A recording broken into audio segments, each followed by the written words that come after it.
Vamos a comenzar un tema nuevo, que es el de dinámica del sólido rígido.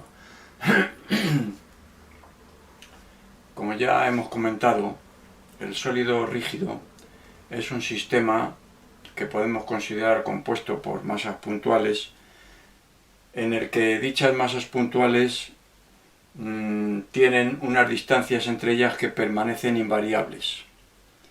El sólido se puede mover, pero las distancias entre dichas masas puntuales no cambian.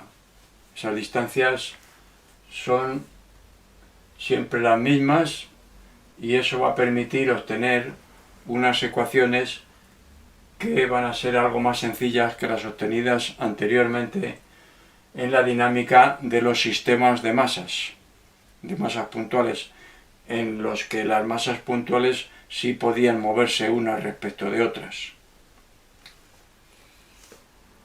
Vamos a empezar con el momento cinético debido al giro sobre un eje fijo.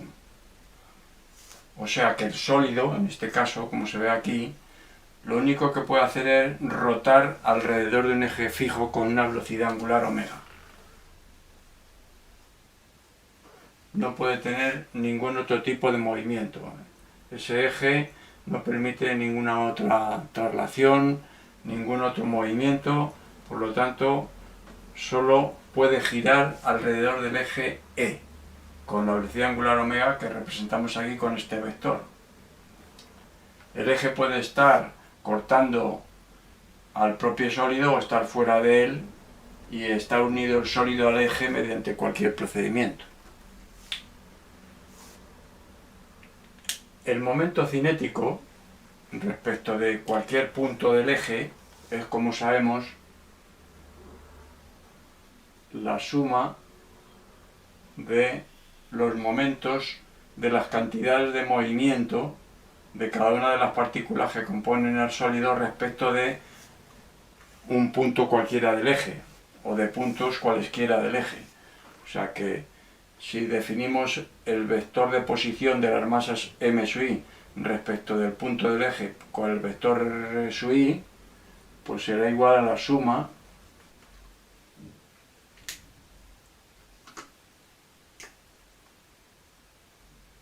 de los productos vectoriales r sub i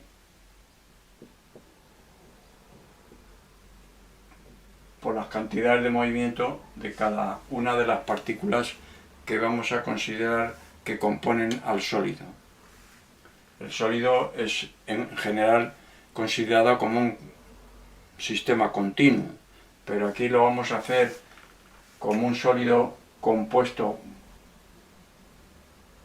por partículas o masas puntuales para facilitar el desarrollo del cálculo. Este es el momento cinético respecto de un punto cualquiera, y en el caso del eje, pues un punto cualquiera del eje. El momento cinético respecto del eje es la componente o proyección del momento cinético respecto de un punto cualquiera del eje proyectada sobre el eje E. Si definimos el versor U en el eje E, pues podemos llamar L sub E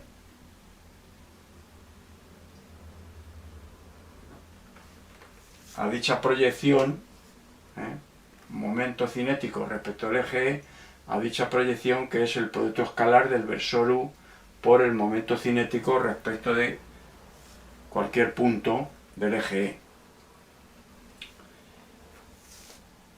Vamos a elegir los vectores de tal manera que, al ser ortogonales, el desarrollo va a ser más sencillo, el desarrollo del cálculo va a ser más simple, porque vamos a utilizar solo módulos.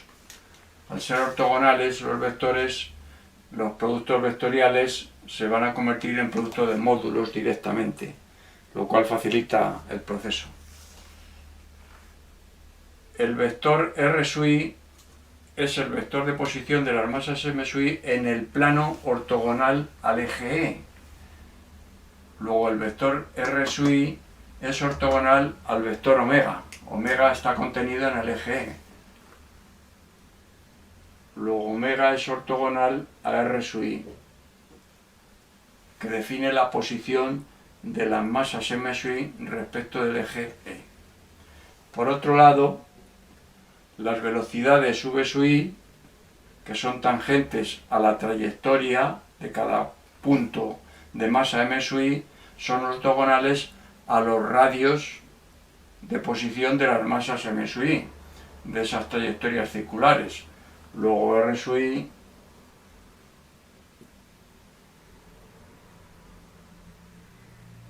es ortogonal a v sub i. Bueno, pues con estas consideraciones resulta que el momento cinético L sub e será igual directamente a la suma de R sub i por M sub i por V sub i, producto de módulos ya. Puesto que R sub i y V sub i son ortogonales, el producto vectorial es igual directamente al producto de los módulos, puesto que son pi medios el ángulo que forma R sub i con V sub i, seno de pi medios es 1, luego podemos escribir esto ya directamente. Quitamos el producto escalar por U, puesto que el momento obtenido precisamente tiene la dirección del eje E, puesto que R sub i y V sub i están en el plano ortogonal al eje E, el vector R sub i, producto vectorial M sub i y V sub i, precisamente tiene esa misma dirección. Luego su producto escalar por el versor U es directamente el producto R sub i, M sub i y V sub i, directamente. Luego entonces esta forma que tenemos aquí, más simplificada, nos permite ahora tener en cuenta como V sub i,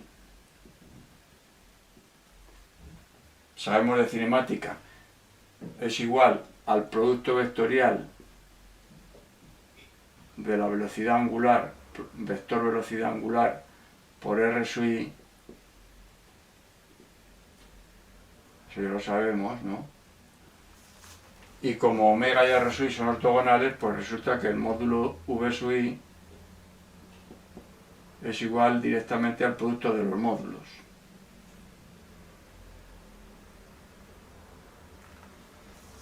Si sustituimos aquí, tengo que L sub e, momento cinético, es igual a la suma de R sub i por M sub i por V sub i, que es omega por R sub i.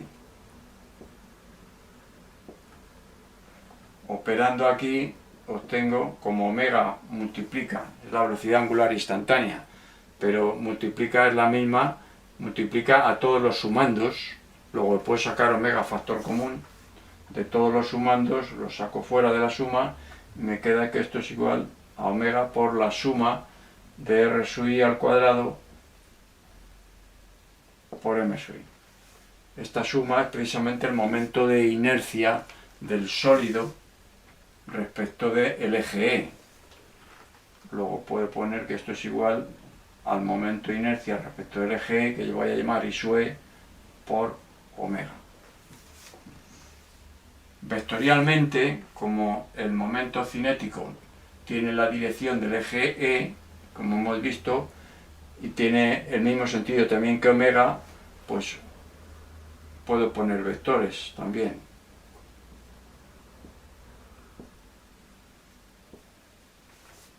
O sea que el momento cinético es igual al momento de inercia por la velocidad angular omega. En un sólido, que es un elemento, que es un sistema continuo, en general, vimos que el momento de inercia se calculaba mediante una integral, que era la integral de las distancias al cuadrado, momento de inercia respecto del eje, la integral de las distancias al cuadrado de cada una de las diferenciales de masa. En vez de M sub i, consideramos las diferenciales de masa. Esta integral era integral extendida a todo el volumen del sólido.